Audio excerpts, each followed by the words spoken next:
Hello and welcome to the News9 Plus show on the world's first news and current affairs OTT platform, News9 Plus.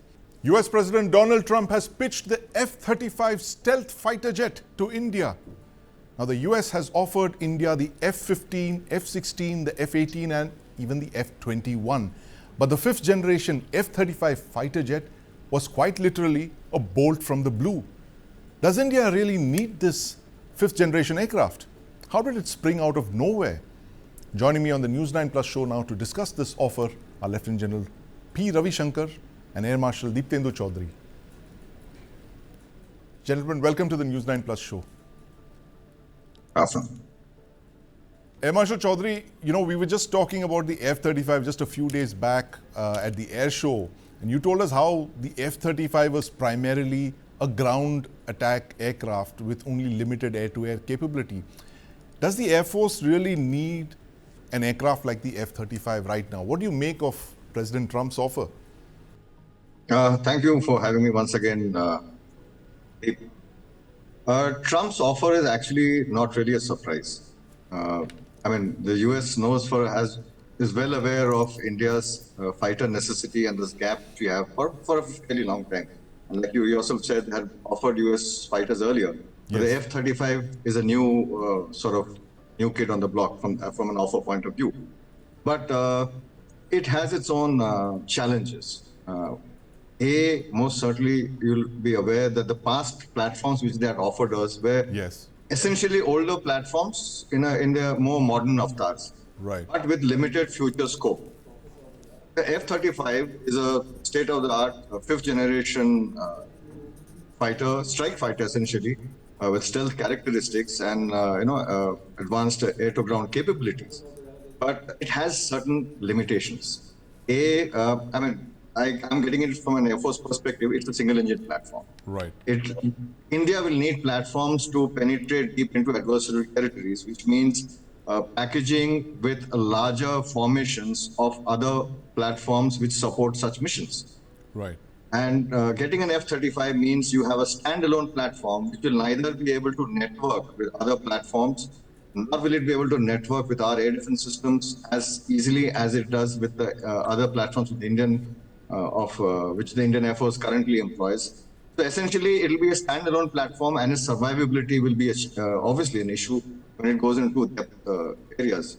Given the numbers that we can probably purchase from the enormous cost of the F-35, we can probably at best pick up a couple of squadrons, but they will come with enormous limitations. Give us, Air Marshal Chaudhary, sorry to interrupt you, but give us an idea of the numbers that we're talking of. If this were indeed to translate into a purchase, what are the numbers of F-35s you're looking at, and what is the cost of this aircraft? We're getting varied figures for it, from 100 million to up to even 300 million. So these costs, very honestly, even I will not be able to pin down the cost, because these costs come with different aspects which are included. Certain offers include maintenance on overall aspects. Certain costs will include the weapons and the avionics and the other advanced supportive systems that you need with it. So the cost will vary. It depends on how much you want to buy. If you want to buy the full package, which the F-35 offers in its integrated form of car, where it is actually integrated very closely with the F-22 Raptor, and which is the air superiority fighter, and the F-35 given on the US carrier groups. But do remember, the F-35A comes at an enormous cost. It is a program which is, even as of the latest operational testing and evaluation report of the US government, it's a program beset with problems. A simple idea to give you is one line of code costs millions of dollars to change. So you can imagine the challenge you will end up in going for such an expensive US platform. Right, absolutely. Challenges indeed over there. But, General Ravi Shankar, you've dealt with the US before. You handled the M777 howitzer buy from the US, another FMS deal. Very interesting, the statement from the Foreign Secretary, Vikram Misri. He said, in response to the F-35 deal, he said that there's been no formal procurement process which has begun. How seriously do you take this statement in the terms of, is this bureaucraties for the fact that it's a long way off? Or is it the fact that the government of India was truly taken by surprise? Look, the FMS is a proper procedure. If the first start point of that procedure is something called a letter of request, and that letter of request has to go from India or the Indian Air Force. But to reach to that, make that letter of request itself is a process because you have to go through an internal process. You have to evaluate that aircraft in some manner and come to the fact that, look, do you need it as per your operational situation? And Right. like as the Air Marshal was saying, you have to look at it in the larger perspective of our terrain, our operational, Yes. outlook and doctrines and all that, and then put a letter of request. I mean, just for this thing. Then, after you give the letter of request, you get down to negotiations. Right. And it could involve trials also. It could involve maintenance trials also. It could Right. involve a lot of indigenization also. A whole lot of things. People are under the impression that FMS is a straight buy. Right. No, there's a whole lot of negotiation in it. Okay. And then there's the issue of how to maintain this aircraft beyond. So maintenance, Yes.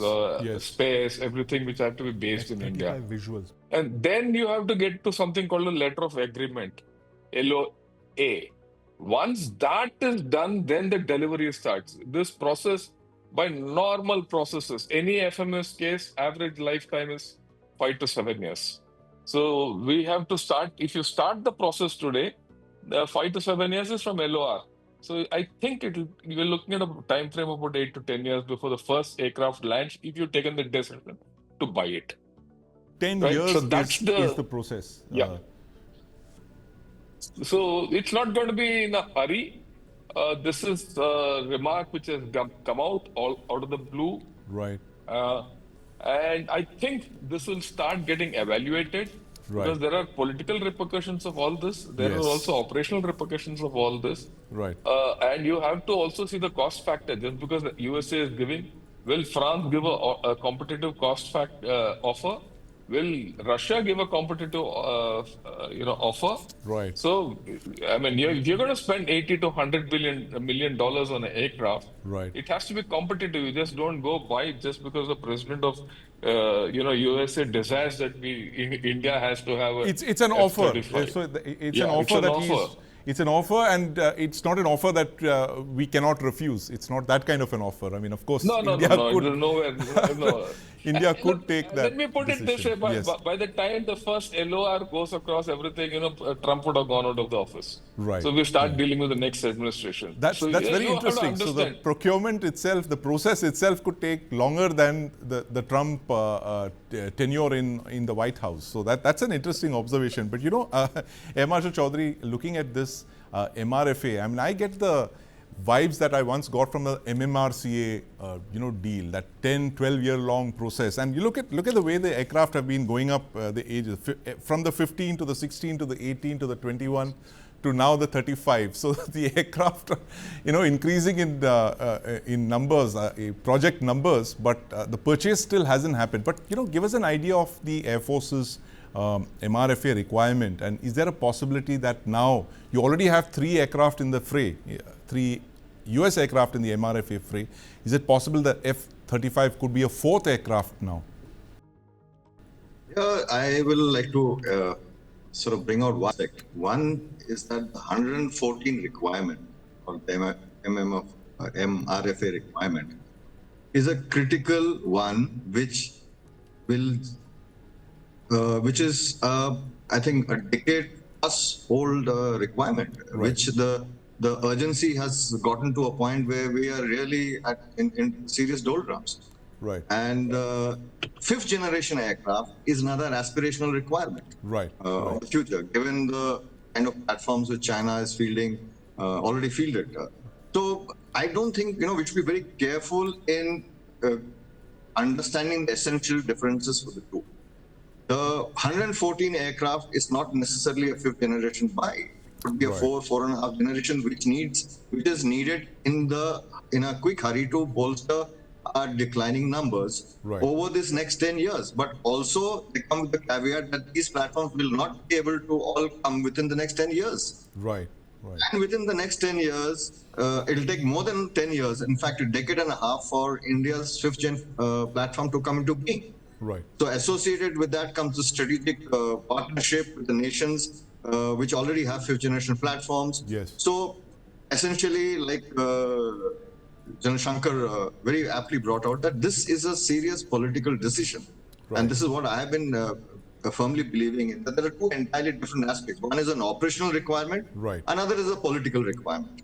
Right.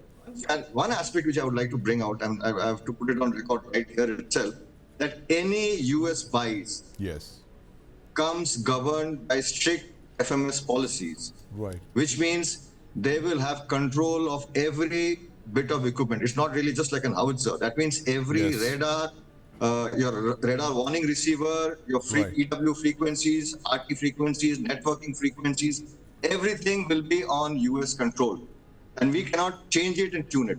Right. That Give is us an one aspect. idea, Air Marshal Chaudhary. What do you mean when you say everything is under the U.S. control? Is it that you cannot tinker with these systems, or you have to use the U.S., or does the U.S. have a back end into these systems? What do you mean when you say we don't have control? US most certainly has a backend entry to it. Secondly, the programming controls are such, they're manufactured in such a way that Yes. an outside buyer cannot reprogram these systems on their own without Right. specific clearance and support of the US. Right. We already face this in our platforms of the C1s, C117, C130s, and I'm sure the Navy also faces this in their PATIs.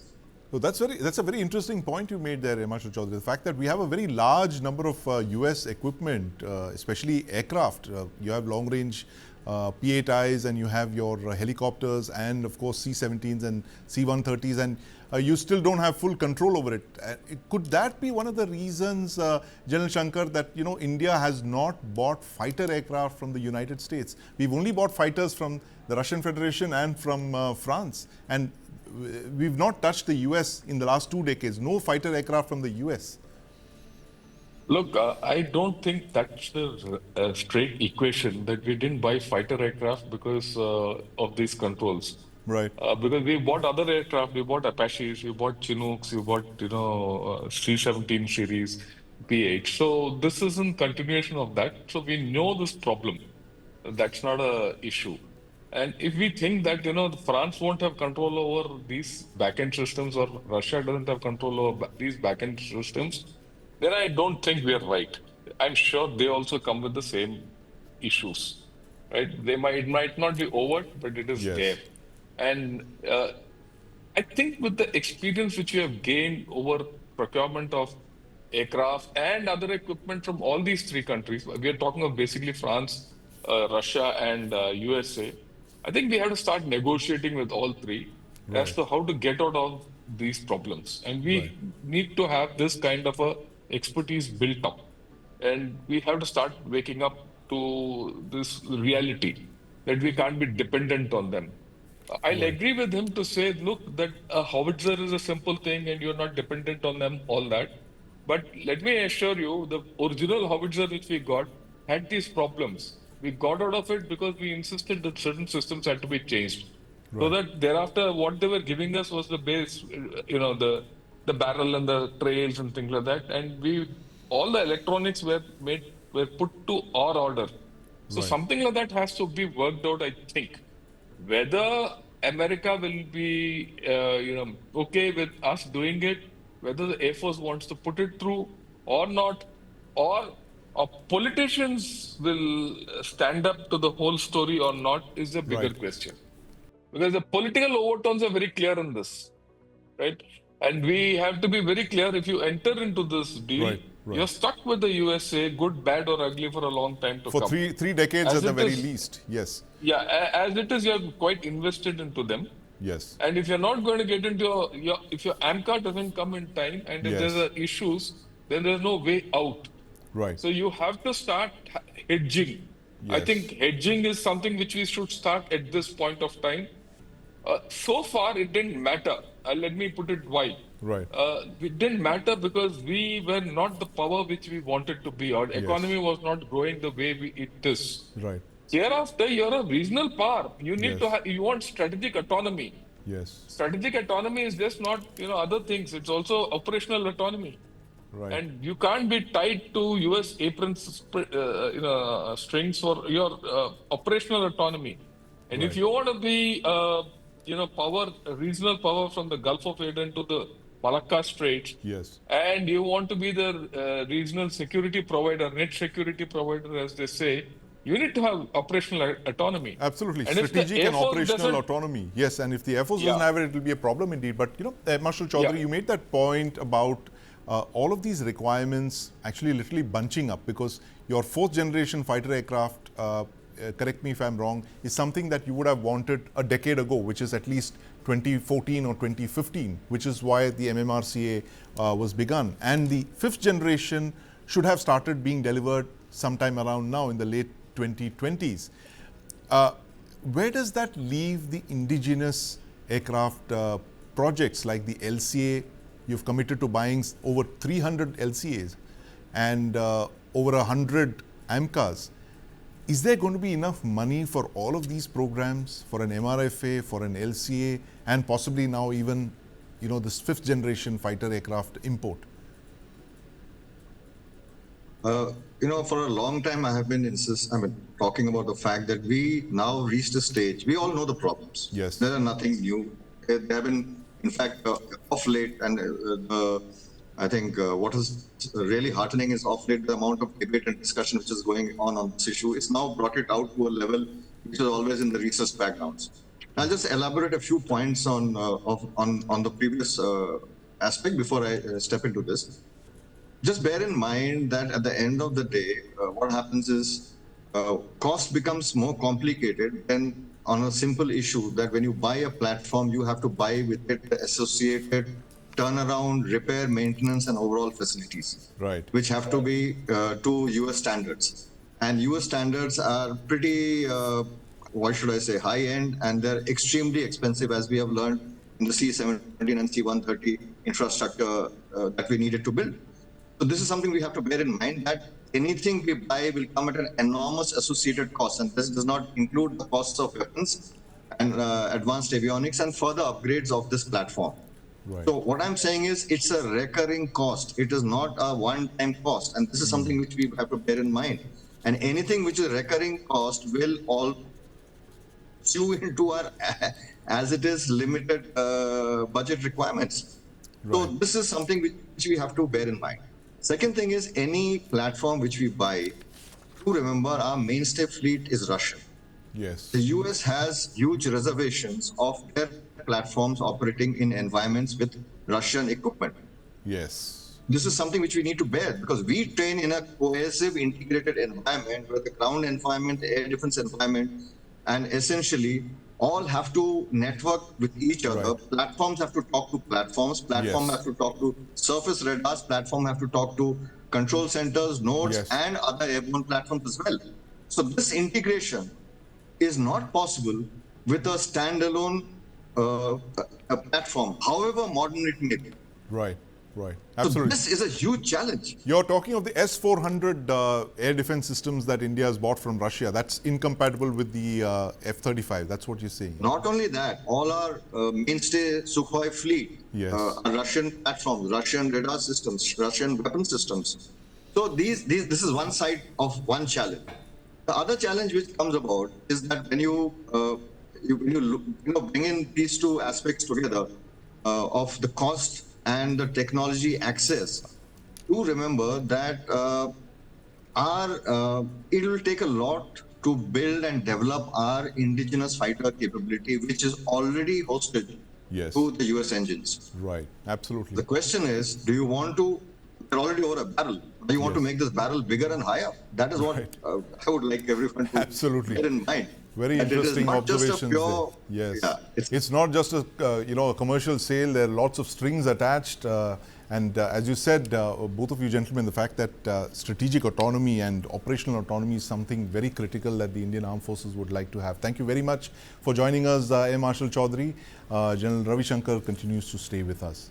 Mr. President, what you would like to say about the Bangladesh issue, because we saw and it is evident that how the deep state of United States was involved to regime change during the Biden administration. Then Muhammad Yunus made Junior Soros also. So what is your point of view about the Bangladesh? And what is the role that the deep state played in the situation in Bangladesh? Well, there was no role for our deep state. It was.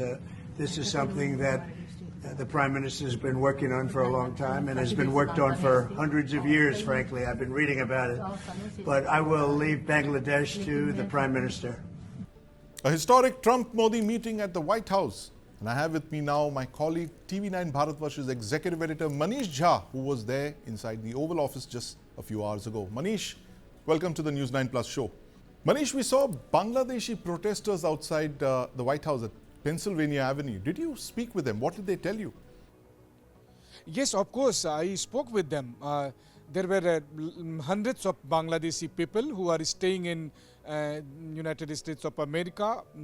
Some of them come from other parts of states, like some of them were from New York and some other states, from some other states. And I talked to them, and they were protesting against Muhammad Yunus, and they were gathered there and giving support to Prime Minister Modi, and they were demanding that Prime Minister Modi and President Trump must discuss about the Bangladesh issue. And thank God that it happened. Prime Minister Modi raised the Bangladesh issue with President Trump.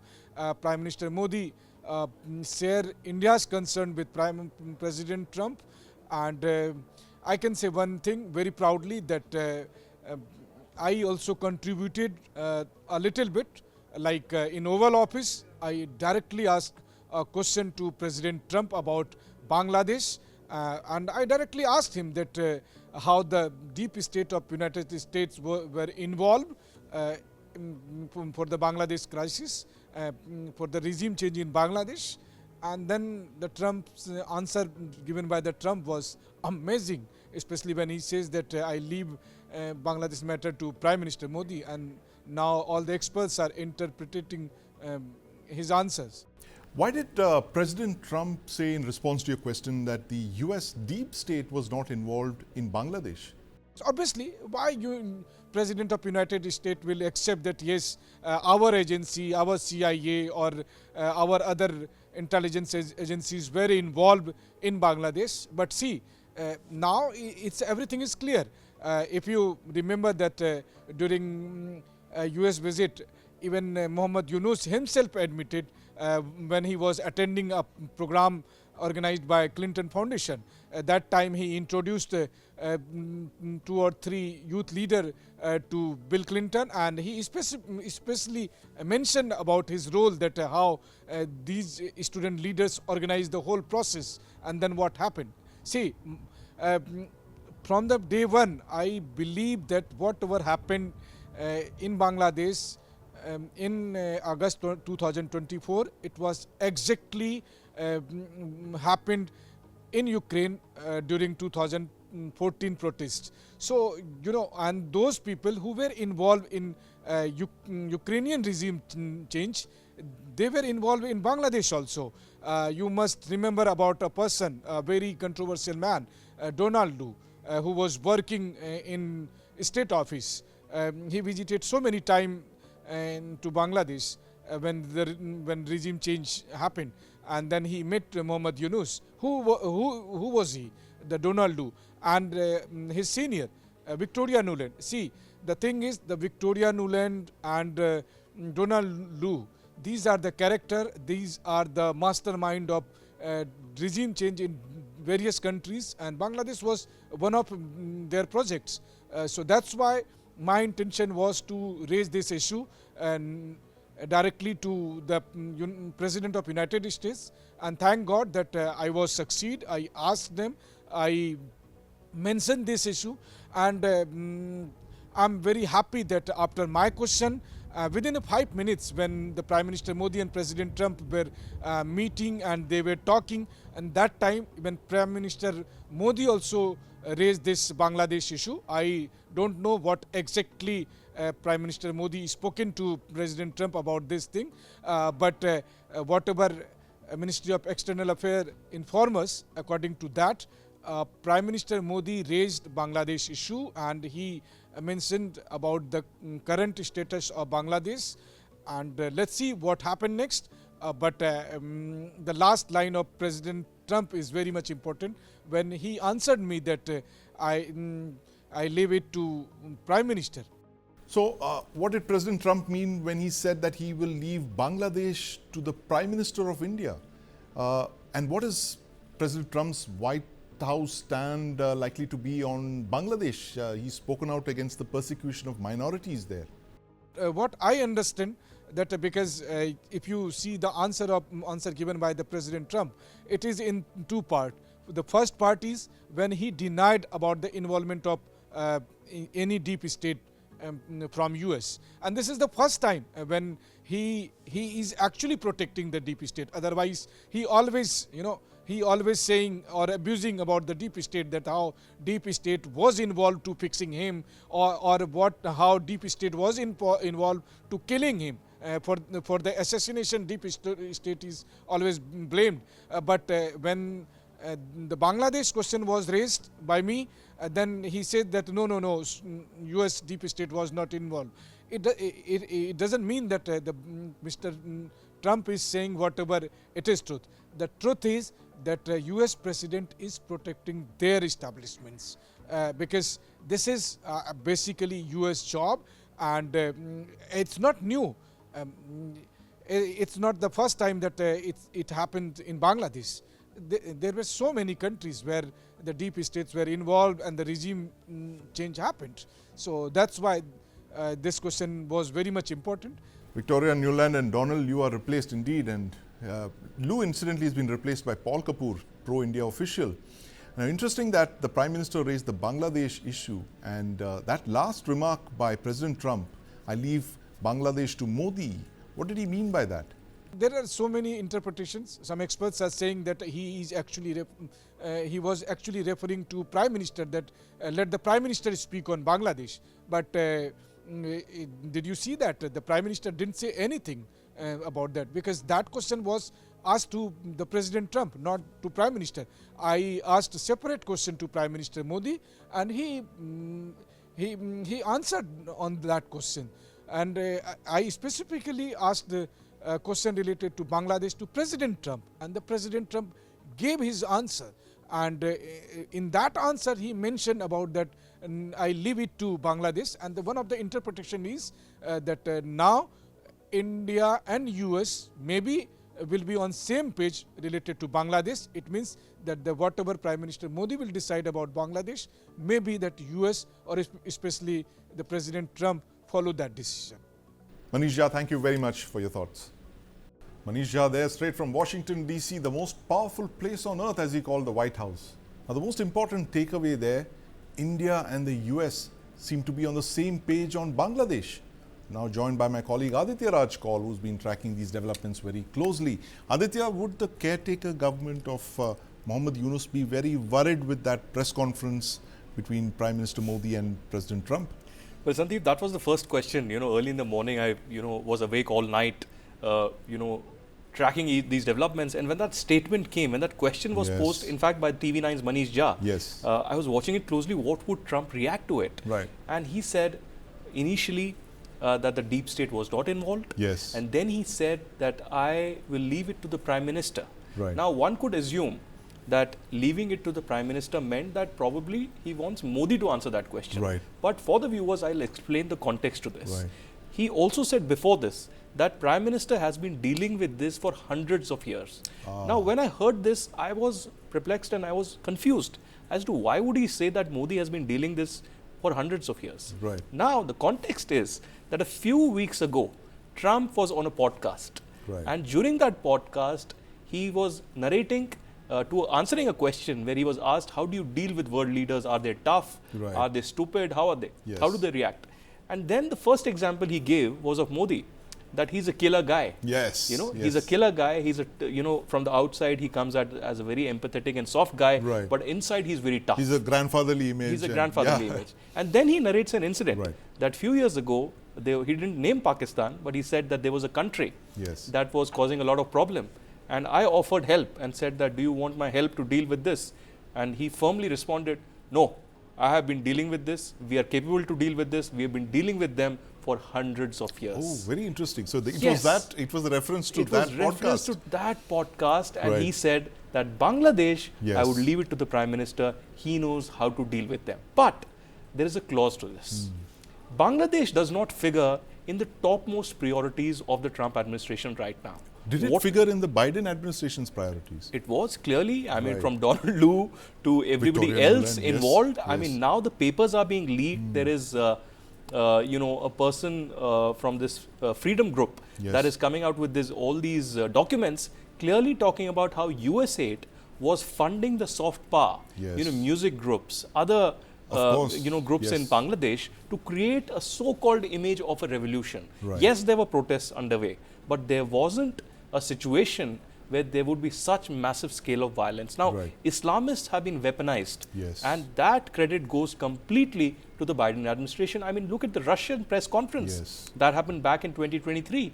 I think in November and December, they issued 2 statements from the Russian Foreign Ministry clearly indicating that there was a coup underway, and this coup was in fact a regime change operation by the CIA and CIA's so-called front, USAID. So as of now, of course, I believe that there will be much more coordination. Yes. Modi and Trump, US administration and the Indian government will be on the same page when it comes to Bangladesh, and this begins massive problems for the Yunus administration. Yes. And Yunus will have to ensure now democratic elections. Right. Because now the students also are forming a political party, Yes. and they'll be contesting elections. How does he ensure that the Awami League gets equal opportunity to contest these elections would be a major issue right now. Absolutely. But as of now, I would say that still for the Trump administration, for the CIA, the new CIA, the new intelligence under Tulsi Gabbard Yes. and Mike Waltz, it won't be the same. It won't be the same smooth ride for Bangladesh. Won't be the same smooth ride for Bangladesh, not business as usual. But General Shankar now joins us. He's the one who coined the expression "unarchy."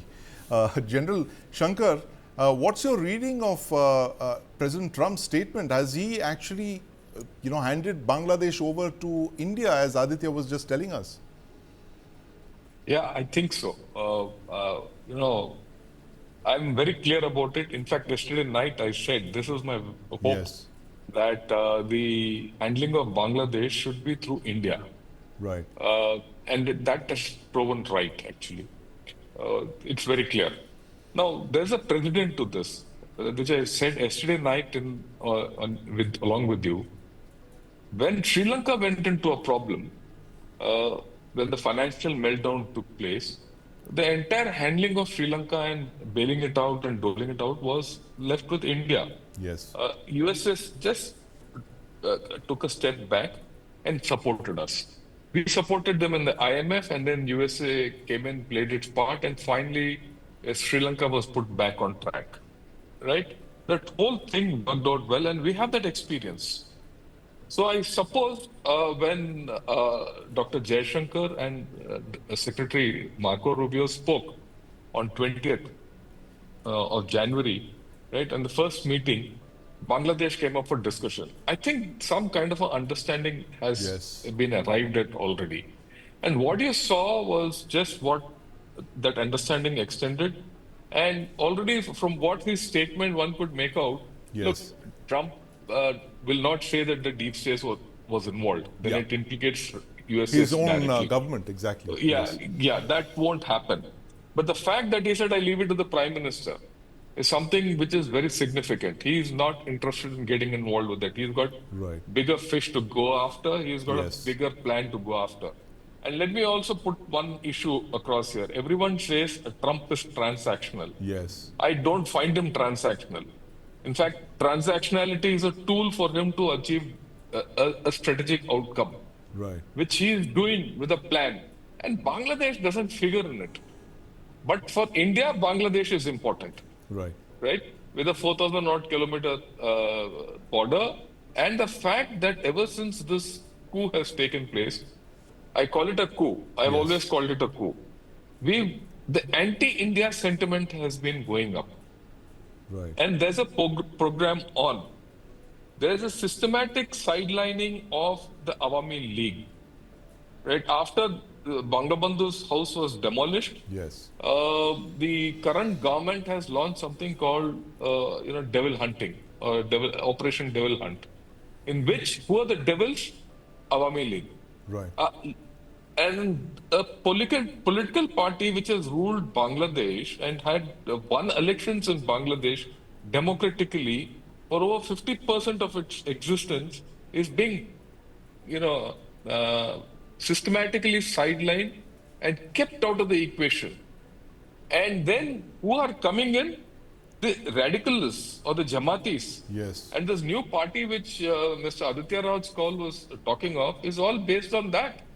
And as it is, the students were all radical guys to start with. Right. And we also saw that Yunus had introduced these student leaders to Clinton as the people who are the masterminds behind this whole affair. Yes. And he actually confessed on stage that this whole story of this monsoon revolution was a well-planned affair.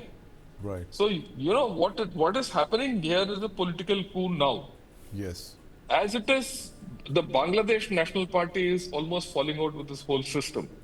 So a weakened Bangladesh National Party, Yes. a non-existent Awami League leads you to what? A radical Islamist group. And that will be supported by ISI. Yes. Right? If you see the interaction between Pakistan and Bangladesh, it's significant. Whether it's artillery ammunition or the willingness to buy J-17 aircraft or ships transiting or the ISI team coming or the Bangladesh military team today is in Pakistan participating in Aman. Yes. Right? They're not, Military so exercises, a whole lot yes. of things are involved. Okay. One thing I would like to highlight, we should understand. In 1971, we took Bangladesh out of Pakistan. Yes. But today we are realizing we have not taken Pakistan out of Bangladesh. That's And an we have to interesting deal with it accordingly. observation. Yeah, we haven't taken Pakistan out of Bangladesh. Indeed, spot on, General Shankar. But, Aditya, this other statement made by President Trump, where he spoke about how Tahawur Rana was going to be returned to India. And he made another statement. He said that there are more to follow because we have quite a few requests. We work with India on crime and we want to make things better for India. Who are these other people who he wants to send back to India? Well, there are quite a few, I must say. With Canada, it was over 24 Right. dossiers that were sent. With US, it's more than a dozen names that have been shared, and I must in fact give credit to the NIA, to the RNAW, to the IB and all the agencies under the MHA Right. who have been relentlessly working on this for years together. Imagine Tahawur Rana case. This is Yes. 2611 that we are Right. talking It's about. almost 18 years. It's 18 years Yes. and he hasn't been deported here. He Yes. hasn't faced music. He hasn't faced the law Yes. of the land here in India.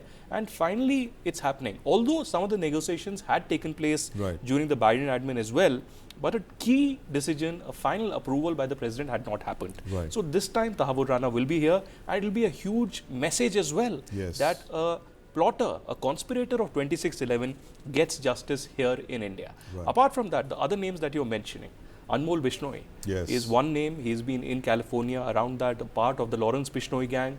Another name that's doing rounds is Goldie Brar, Yes. who is between US and Canada.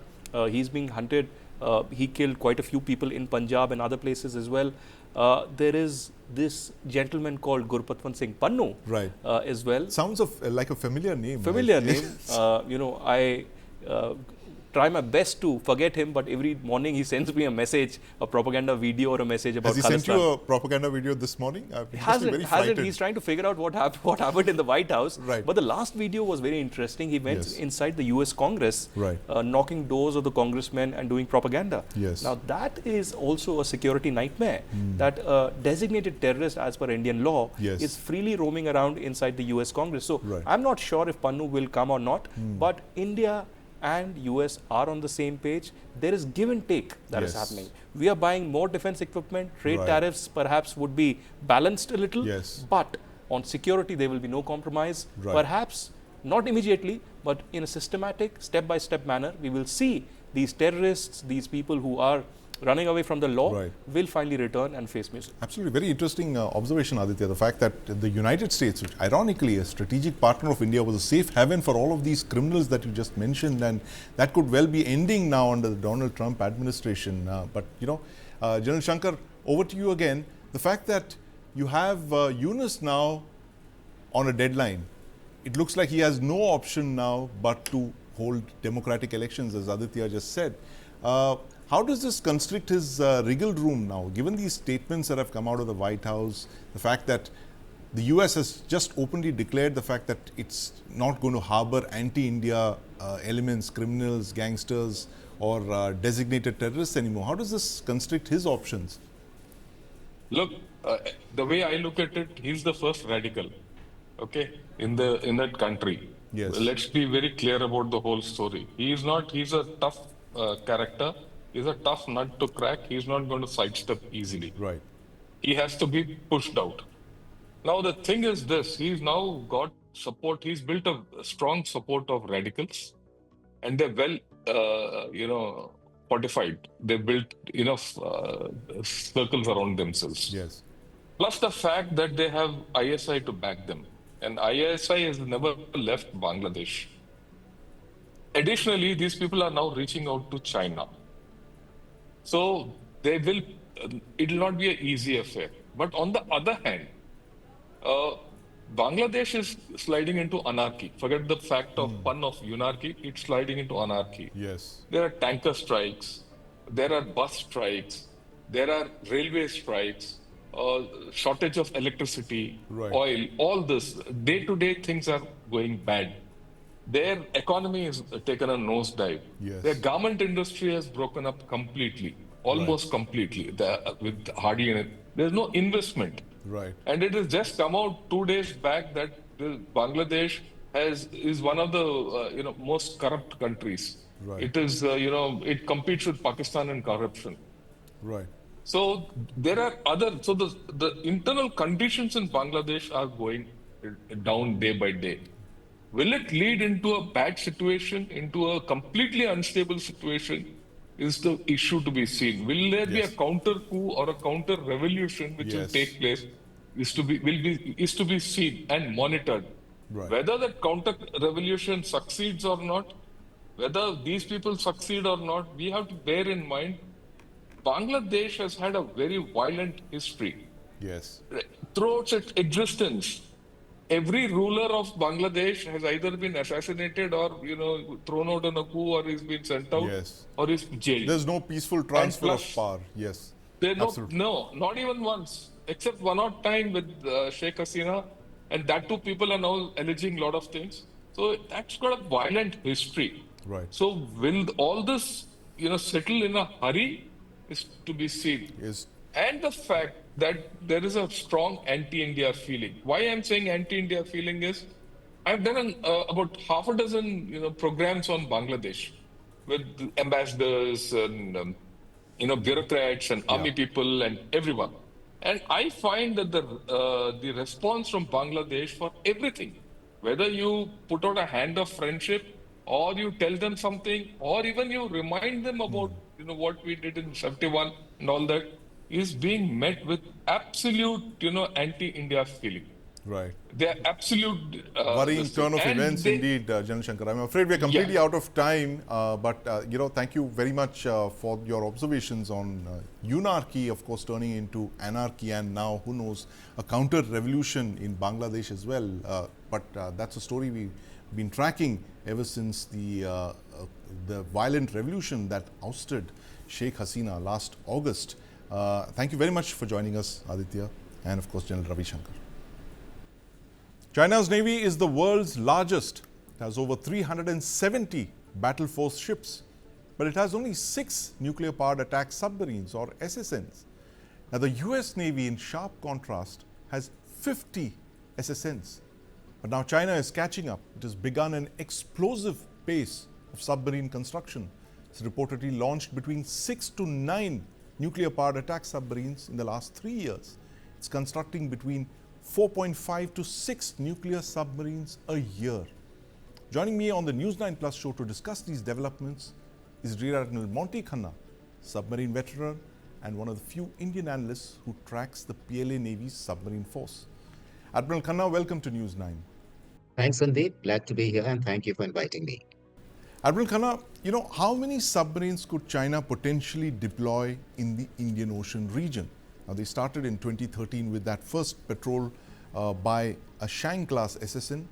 By when do you think they would have the kind of numbers to start projecting them out into the Indian Ocean region on constant patrols?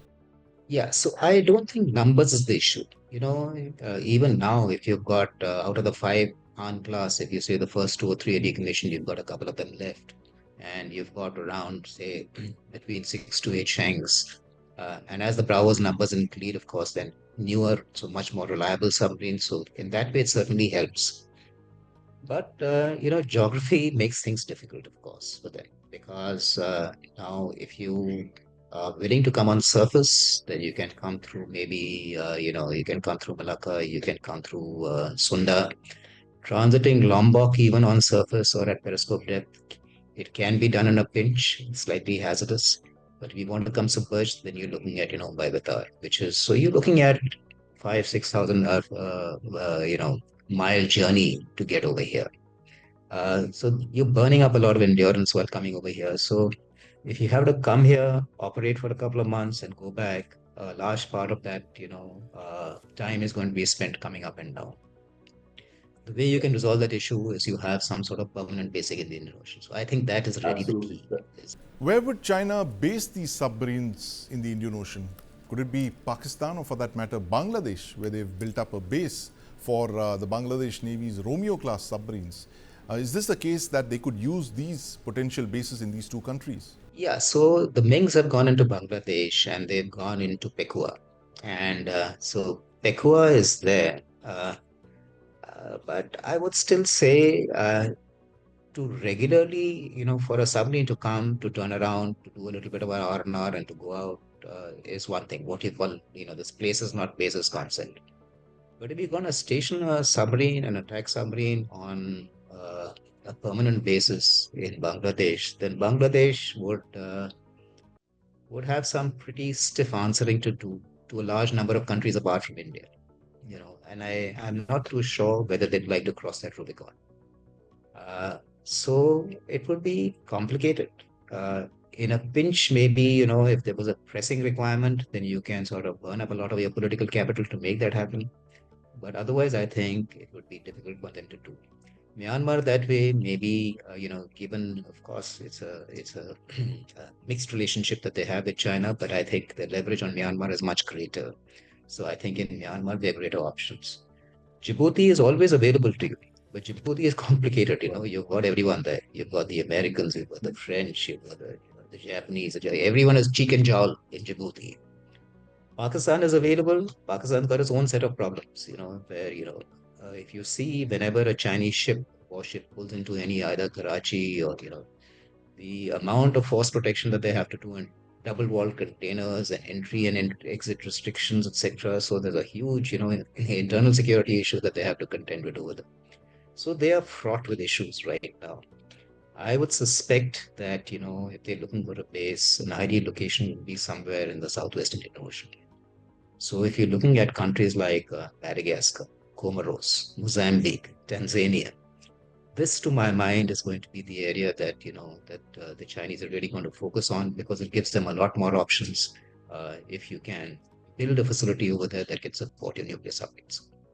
What kind of infrastructure requirements would be needed to support nuclear-powered submarines in these countries that you mentioned, Pakistan and Bangladesh? What kind of basing facilities would have to be created from scratch? So it depends again what sort of a footprint you want to do.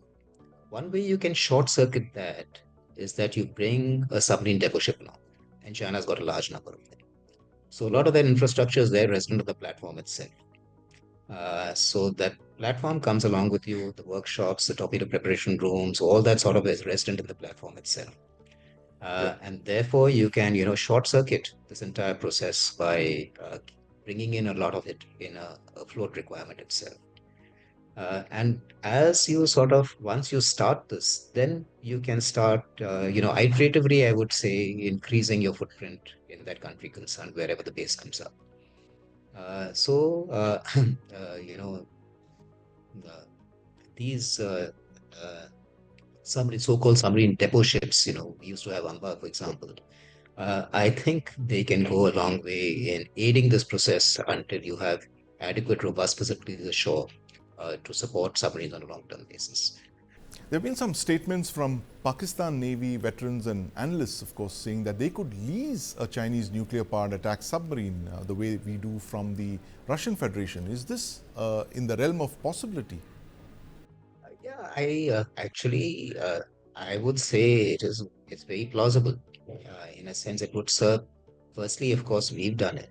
AUKUS is essentially going to allow Australia to do the same until they start building their own AUKUS cores. So this I would say, nuclear submarines, being leased out to other countries, it seems to be getting mainstreamed right now. And it would be in it would be advantageous to China to do that for two reasons. Firstly, of course, they complicate things for us. So that is, keep us slightly unbalanced is always, from a Chinese perspective, I think that be a positive. And the second positive would be is that the basing infrastructure for their boats starts coming up automatically in Pakistan itself.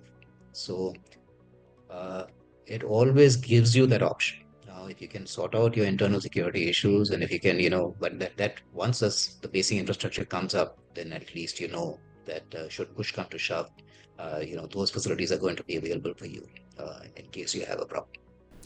Admiral Khanna, you study satellite imagery as well to write up your pieces. Are you seeing any activity on the ground in Pakistan to support this fact that nuclear submarines could be based there?